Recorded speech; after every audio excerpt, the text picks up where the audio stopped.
আমার একটা ইচ্ছা ছিল যে বিয়ে করবো ঘোড়ার গাড়ি নিয়ে, আচ্ছা আগে ঐতিহ্যবাহী। আচ্ছা।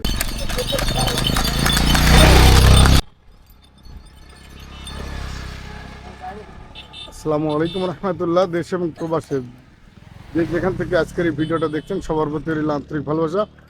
প্রিয় দর্শক শ্রোতা, হঠাৎ করে মাঠে দেখি যে পুরাতন ঐতিহ্য সেই ঘোড়ার গাড়ি বা গরুর গাড়ি দিয়ে আগে বিয়ে করতে যেত, সেই একটা পরিবেশে আজকে আমি হঠাৎ করে দেখতে পেলাম। আমি যে জায়গায় দাঁড়াচ্ছি আছি এটা হচ্ছে আন্দোলবাড়িয়া বাজার পার করে শাহপুর রোডে একটা মাঠের মধ্যে সিঙ্গার বিলের পাশে।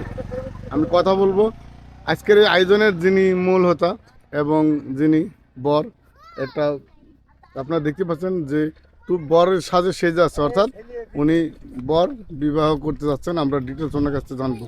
আসসালামু আলাইকুম রহমতুল্লাহ। ওয়ালাইকুম আসসালাম। ভাই কেমন আছেন? আলহামদুলিল্লাহ ভালো। আপনি সর্বপ্রথম আপনার পরিচয়টা একটু দিবেন আমার দর্শকের মধ্যে।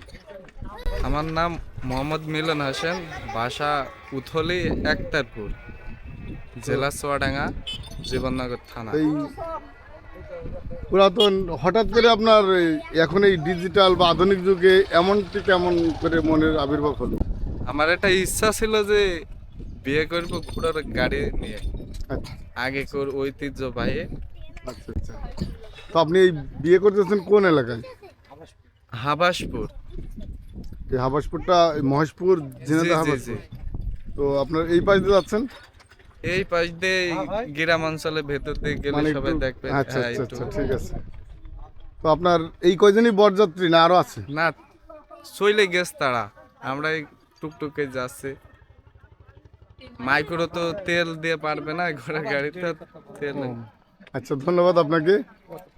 প্রিয় দর্শক, আপনারা শুনলেন এই হ্যাঁ, আর এই ভাইয়ের আপনার কথা। নিউজের নাম কি? তো আপনারা এই ভিডিওটা যদি ভালো লাগে অবশ্যই শেয়ার করবেন।